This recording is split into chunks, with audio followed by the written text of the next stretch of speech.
folks, it's Autumn from the blog traditionallife.com, where I teach women how to keep a traditional kitchen, garden, and pantry. And today I'm going to be talking to you about what you can do to put up your garlic when it starts sprouting in the spring.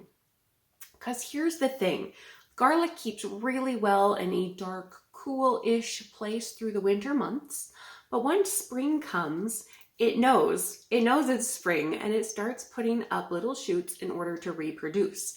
If you don't put your garlic up when you see those little shoots starting to appear and preserve it in some sort of manner, the shoots will actually consume the clove and you will be left without garlic until your new harvest comes in.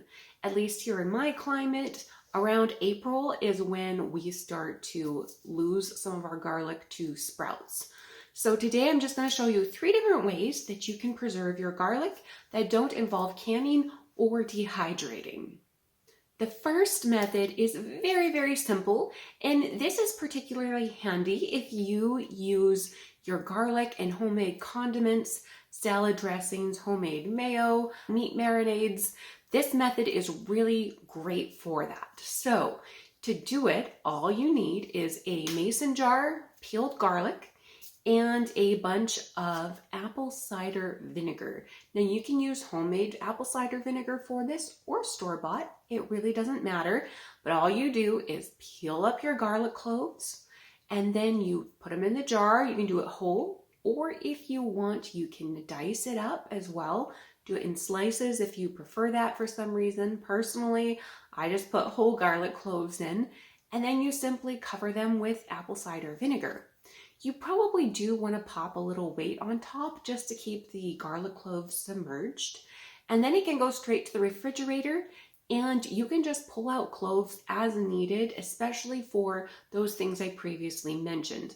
Now, of course, the garlic is going to take on a very strong vinegar flavor if you do it in this manner. So if you don't want vinegar flavored garlic, then I would recommend using a different method. Garlic covered in apple cider vinegar will keep for months and months and months in the fridge. So this is a really fast and easy way to put it up. You can also use the vinegar as well. It will take on a very beautiful garlic flavor. So often as I fish out the garlic cloves, I will also use up the vinegar. I will use it in my meat marinades or vinaigrettes or whatever I'm doing. Maybe even make a small batch of fire cider with it for a home remedy for fighting off spring colds. The second method I want to walk you through is actually just taking those garlic cloves that are sprouting, and even if you have some that are not, if you just want to put everything up so you don't run out of garlic before your new summer harvest comes in, you can ferment your garlic just in salt and water. And I will leave links below to blog posts where you can go to get recipes for these things and the full written tutorials. But to ferment your garlic, you're simply going to peel a ton of garlic. You're going to fill your jar. Well, first you're actually going to put your salt in your jar, some water, stir the two together to dissolve the salt, and then you're going to pop your cloves in, stuff your jar full, and then I also like to put a weight on this one because you're going to let it ferment at the back of your kitchen counter. So you want to make sure those cloves are submerged so no mold grows, but I like to submerge my cloves, push everything to the back of the kitchen counter, and let it ferment for anywhere from 2 to 3 weeks. And then once your liquid in there turns kind of cloudy, that's usually a sign that it's fermented enough. If you put it in your refrigerator, it will keep for a long time there, and your garlic will actually stay fairly firm as well using that technique. This garlic is going to be salty, so it goes well with pretty much anywhere you would use garlic in a cooking or baking or sauteing recipe. You can put it through a garlic press, or you can mince it, whatever you prefer in that way. But fermenting is a really simple way to go. Last but not least, another method you can use to put up your sprouting garlic in the early spring is to freeze it. So I like to peel a whole bunch, throw it in my kitchen blender, and then I just roughly chop it up in there. If you have a food processor, you can use that too. Here I just have my Bosch blender, You have to stop and shake it every so often to get the cloves to fall down in.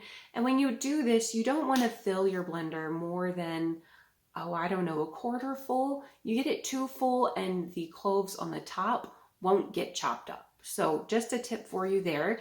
I'll leave a link below to the blender that I like to use in my kitchen. It's a Bosch. I love it.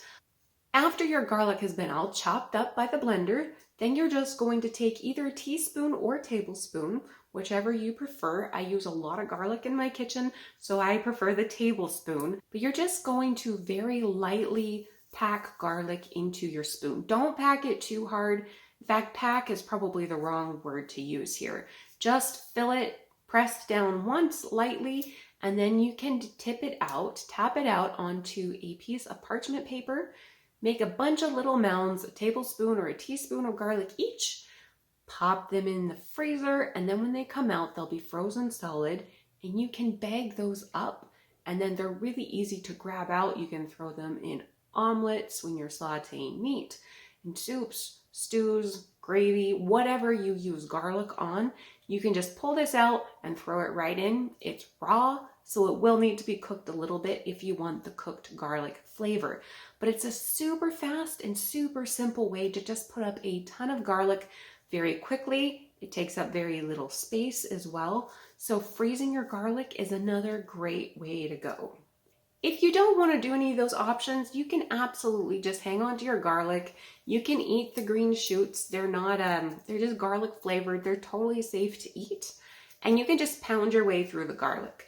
I don't like buying garlic from the grocery store personally, especially when it's shipped from overseas. You don't know how it was grown. You don't know what it was grown in. And so I love to just preserve up my year-end garlic and put it either in the fridge or the freezer using one of these 3 methods so that I can use it up until here. It's usually in June that our new garlic harvest comes on. So those are some tips for you. Questions or comments, feel free to leave them below, and I will get back to you on them. All right, folks, thanks for joining me, and we will see you next time.